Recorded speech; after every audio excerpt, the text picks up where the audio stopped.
Shalom Aleichem. Que bom estar com vocês. E que bom dizer estas palavras que foram ditas pelo nosso Senhor. Depois de ressuscitado, quando Ele entra naquela sala onde os discípulos estavam amedrontados, com muito medo, Ele chega e diz: Shalom Aleichem. Paz seja convosco. Paz seja convosco, meus amigos, minhas amigas, todos que estão agora prontos para ouvir as coisas de Deus aqui neste programa.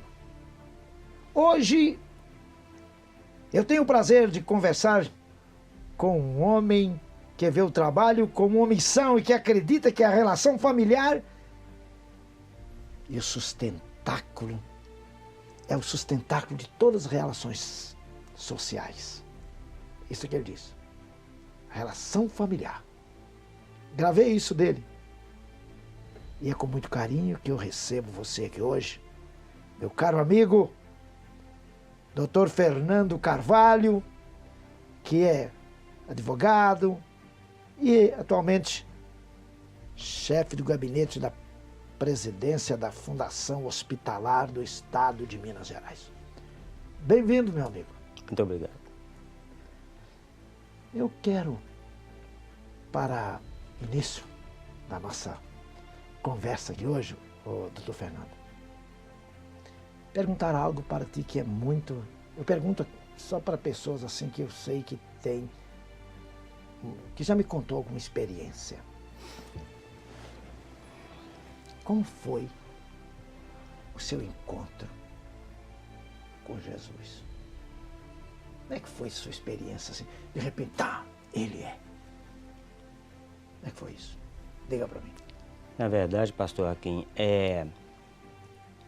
cada um tem uma experiência, uma história, né? Sim. Na vida da gente, no dia a dia, nós temos oportunidades de escolha, né? E dentre as situações que a gente vai vivenciando, pelas quais nós vamos passando, nós sempre podemos optar por um caminho. E eu acredito que vale a pena sempre optar pelo caminho do amor. Sim. Tá? E é nesse caminho do amor, dessa escolha, que eu vejo o encontro com Jesus. Todos os dias. Maravilha. Maravilha. Por que eu fiz essa pergunta para a sua pessoa? Porque no primeiro momento que tive a oportunidade de adentrar ao seu escritório, onde fui recebido muito bem, eu notei que estava sendo recebido por um homem de Deus. Amém. Um homem que crê em Deus, um homem que ama Deus, um homem que respeita as coisas de Deus, um homem que tem um desejo ardente de agradar a Deus. Amém. E isso me deu muita alegria. Por isso, eu lhe convidei aqui para nós conversarmos sobre a vida. Porque a vida só tem sentido se tiver Deus na vida. E vejo que você é um homem que Deus veio te dando vitórias desde os primeiros anos de sua vida, desde o início da sua caminhada lá em Teoflotone, né? Assim, na cidade de Teoflotone, onde você fez o seu curso de Direito, foi isso? Isso. E, enfim, lendo a sua história, lendo o seu currículo, né? Um currículo maravilhoso, mas eu quero que você conte pra gente algo que você gostaria que as pessoas ouvissem e fossem tocadas por Deus e inclinasse os pensamentos para aquilo que é bom. Conta para mim. Eu acho que as coisas, elas podem, às vezes, quando a gente quer falar de algo que toque as pessoas ou algo que vá ao encontro da necessidade da massa, é comum pensar em grandes coisas, né? Que tem que ser muito grande, tem que chamar atenção. Mas nem sempre. E nem sempre é. Eu acho que está nas coisas simples do dia a dia. Quando eu trago, por exemplo, a questão da missão no trabalho, o ato de você acordar, ir para o trabalho, encontrar as pessoas, ter ali na sua mesa, é algo para fazer que te chame para uma missão, que vá além do papel, além do processo, no meu caso específico, né, como gestor público, advogado, é entender que em cada processo existem pessoas, né? Pessoas que têm uma necessidade. A gente tem que ter um olhar mais elevado para isso, né? E pensando nisso, quando eu falo sempre que o trabalho tem que ser uma missão, ele tem que ser desempenhado com amor. Como é que você define a missão do trabalho? Assim, como se fala, porque isso é uma frase muito bonita, muito boa, mas é bom que a própria pessoa explique, porque isso está dentro da sua alma, está dentro do seu pensamento. E as pessoas que estão nos ouvindo, elas precisam entender isso. Como posso fazer do meu trabalho uma missão que agrade a Deus e ao próximo? Sim, é simples também. Todo e qualquer trabalho, ele é um serviço. E ele não é um serviço para quem faz.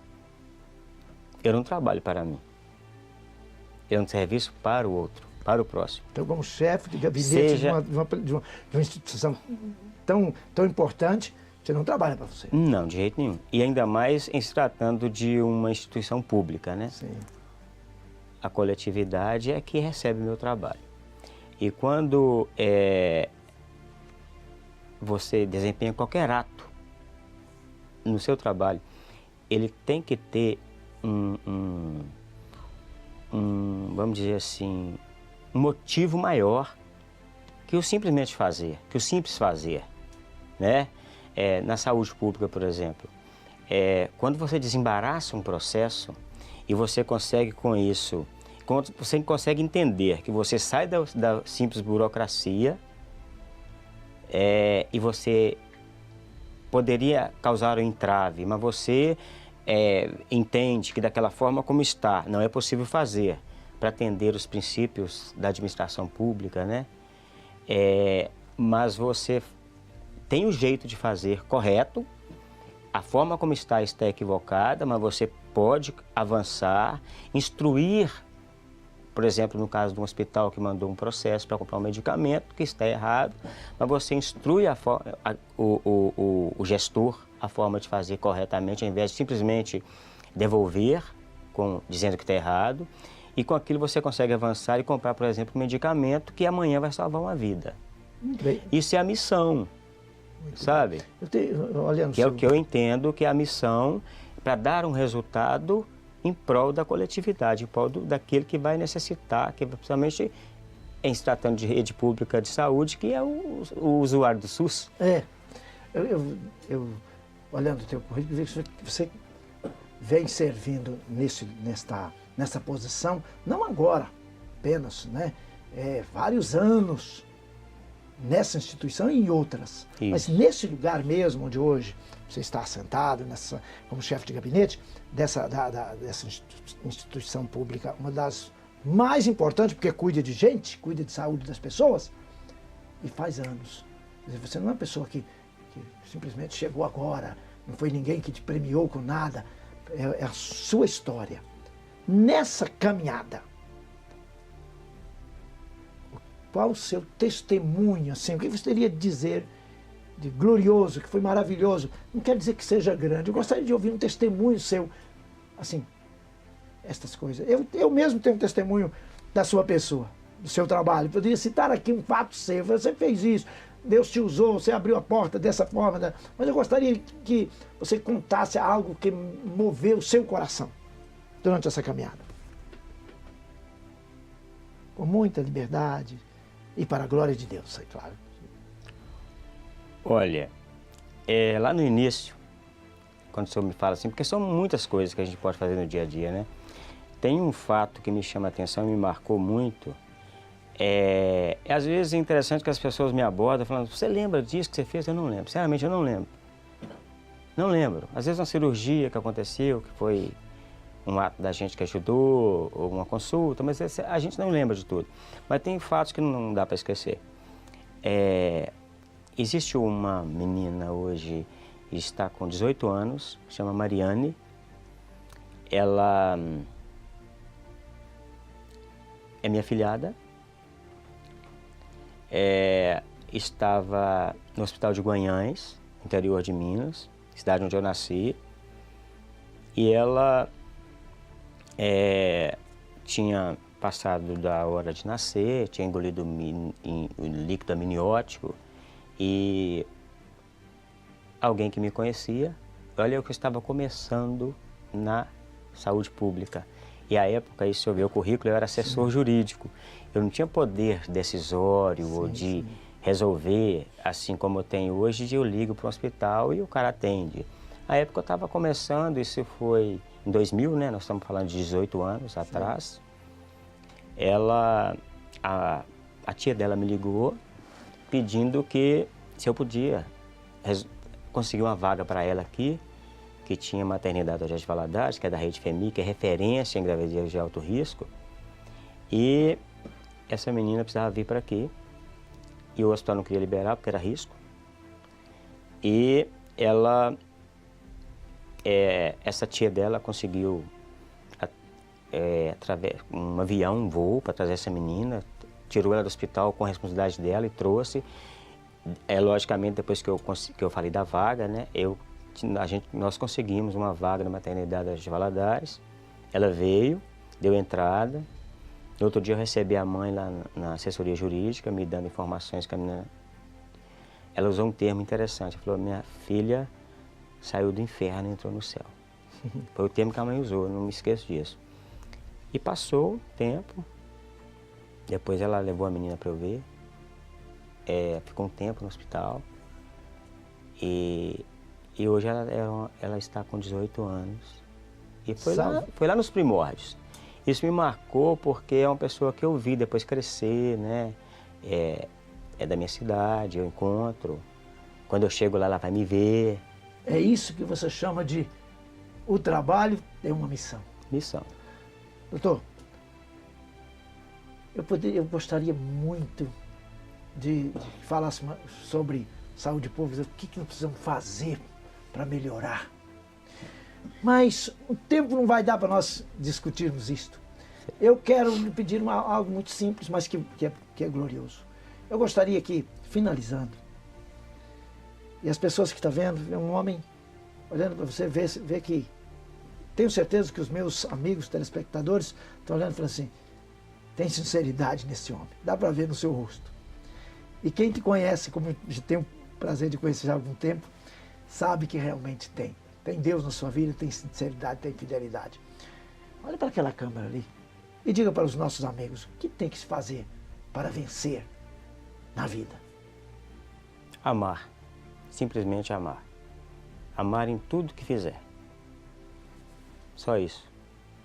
E ainda que o outro não compreenda esse amor, e eu não estou aqui falando de amor, sentimento. Que não é esse amor que importa. Às vezes você pode nem ter um bom sentimento em relação à pessoa, porque você humanamente não é nem capaz de ter esse sentimento. Mas é ir ao encontro da necessidade dele. Seja na família, seja no trabalho, seja com um ato no trânsito, nesse trânsito tão louco que a gente vive hoje, seja na fila de um banco, de um supermercado, é olhar para o outro e entender a necessidade dele. Ir ao encontro da necessidade dele com amor. É isso que eu tenho para dizer. Só isso. Feito isso, o restante é acessório, é periferia. Graças a Deus. Olha, é muito bom receber aqui o cidadão, o homem crente no Senhor Jesus, o homem que faz do trabalho uma missão verdadeira. Mas também é muito bom receber aqui o chefe de gabinete dessa instituição, FEMIG, da FEMIG. Por quê? Os meus amigos telespectadores ficam felizes também. Tem lá pessoas que amam a Deus, que pensam nas pessoas. Isso me dá alegria, foi essa a razão que lhe convidei aqui. Muito obrigado por ter vindo e nós vamos ter oportunidade novamente. Que Deus o abençoe abundantemente por ter aceitado o meu convite. O agradecimento é todo meu. Deus abençoe. Muito obrigado. Meus amigos, não saiam daí. Por quê? Eu vou voltar daqui a pouco trazendo uma palavra poderosa de Deus e eu vou falar sobre vida. Porque eu disse para vocês que eu ia pregar 4 vezes sobre cura. E nada melhor de falar de cura que vem de Deus, com um homem que crê que Deus faz isso e cuida exatamente de hospitais, que a missão é curar. Me aguarde, eu volto já.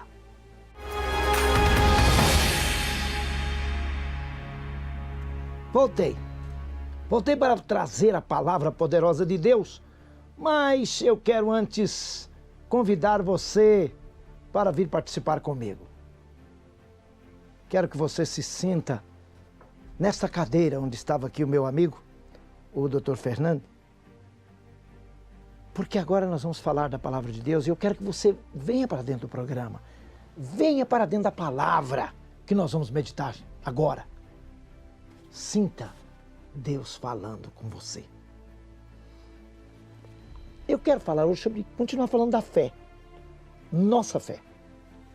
A nossa fé deve estar alicerçada aqui, ó, na Bíblia. E não no que os homens falam, não nas nossas emoções, não nos sentimentos. O segredo para receber bênçãos do Eterno não está no entusiasmo de um pregador, ou se ele fala gritando no púlpito, ou se ele fala devagar, não. O segredo é crer na palavra. Como você pode pedir ao Eterno uma coisa que você nem sabe que ela existe, ou que Ele quer te dar? Eu já disse isso. Nós temos que nos alicerçar na palavra de Adonai e não naquilo que interpretamos dela, para descobrir a vontade do nosso glorioso e maravilhoso Deus. Nós temos que examinar a Bíblia, examinar este assunto. Quer receber bênção? Examine sobre o assunto. Por exemplo, uma moça crente ou um rapaz crente não precisa orar e perguntar: querido Yeshua, é ou não é a tua vontade que eu me case com aquela pessoa que nem crê em ti? Isso já está escrito na Bíblia. Já está escrito. Você não precisa orar sobre isso. Ele já disse que não é bom o jugo desigual, porque traz problemas. Mas vamos pensar nisso. O que tem a ver isso com cura divina, pastor? Não, estou dizendo para você que você não precisa de orar sobre isso. Já está escrito. Da mesma forma, eu devo procurar saber qual é a vontade de Deus sobre a cura, sobre ser curado por Ele. E o que eu tenho que fazer para descobrir a vontade? O que eu tenho que fazer? O que eu preciso fazer? Eu tenho que conhecer o que a Bíblia diz sobre este assunto. Vamos fazer um paralelo sobre a salvação e a cura divina. Olha, nenhum pregador ensina as pessoas assim: ore para ver se Deus quer salvar este homem. Por exemplo, nenhum pregador ensina a você fazer isso. Oh, Eterno, é a tua vontade salvar o João. O Senhor quer perdoar os pecados do João, escrever o nome dele no teu livro? Não! Ninguém ensina uma coisa absurda dessa aos crentes. Já sabemos que é a vontade do Eterno que todos os homens sejam salvos. Diz o texto: porque isso é bom e agradável diante de Elohim, nosso Salvador, que quer que todos os homens se salvem. 1 Timóteo capítulo 1, versículo 3 e 4. Na carta aos Hebreus, lemos que Yeshua, Jesus, veio a ser a causa de eterna salvação para todos que o obedecem. Hebreus capítulo 5, versículo 9. Deus, Elohim, não faz acepção de pessoas. Atos capítulo 10, 34, 1 Pedro 1, 17. Está escrito: Deus não faz acepção de pessoas. Ah, então Ele quer salvar a todos. Cremos, portanto, que Adonai quer salvar todas as pessoas, bastando que essas recebam Yeshua HaMashiach, Jesus Cristo, como Senhor de suas vidas. Agora eu pergunto para você: por que não cremos que Ele quer também curar o corpo? Esteja certo disso. Conforme a Bíblia, está claro que a cura e a salvação é para todos. O Mashiach, Yeshua, Jesus, é a Hadavar, a palavra do Pai.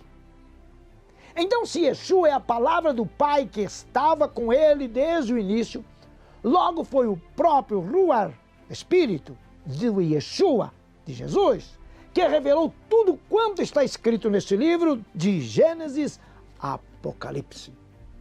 Sabe, eu nem gosto de chamar os 39 primeiros livros da Bíblia de Velho Testamento. Não gosto. Não ficou velho. Na verdade, a palavra de Deus é nova todas as manhãs. O Mashiach sempre esteve caminhando com o seu povo.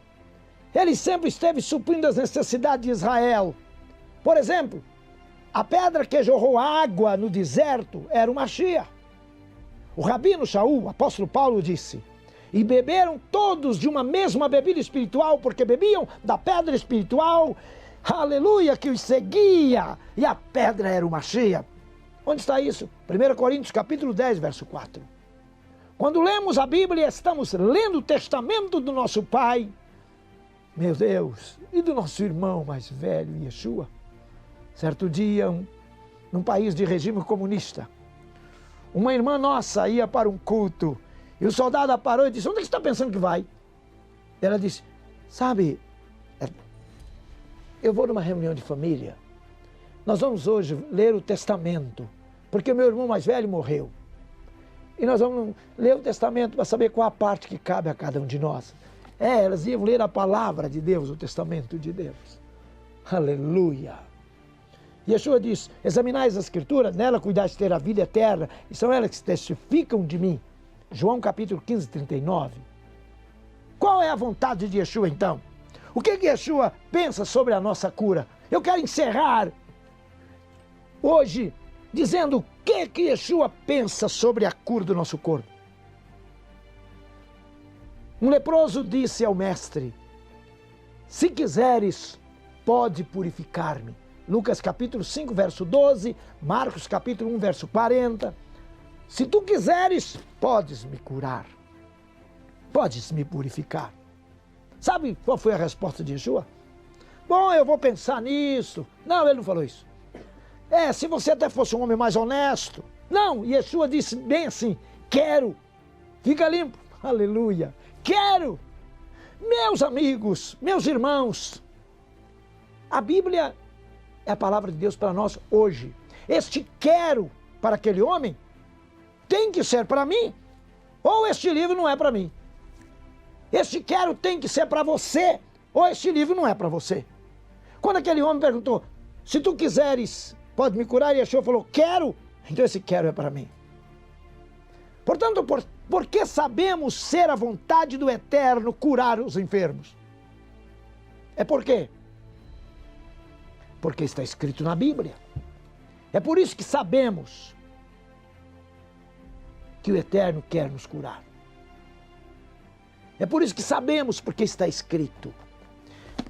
Yeshua venceu o diabo dizendo: está escrito.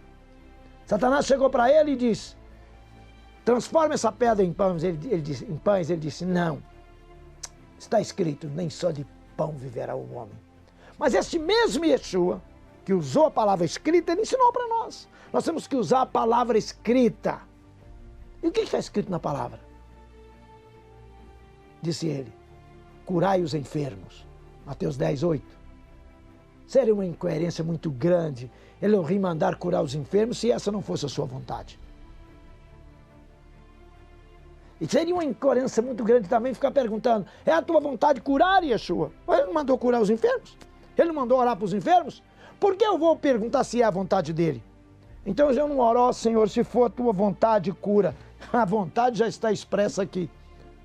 Eu digo com muita certeza: é a vontade de Deus nos curar.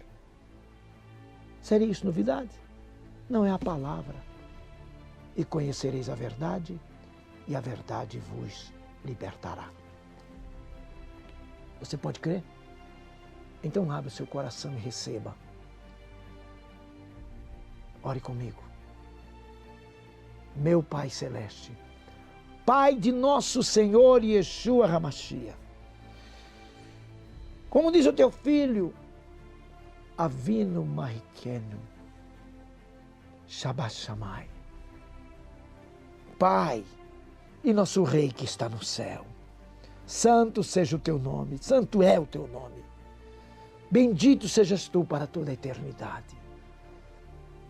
Eu disse a tua palavra, eu transmiti a tua palavra, agora realiza as tuas obras, pois em nome do Senhor Yeshua eu ordeno os males, trevas, espíritos de doenças que estão nessas pessoas, conforme está escrito.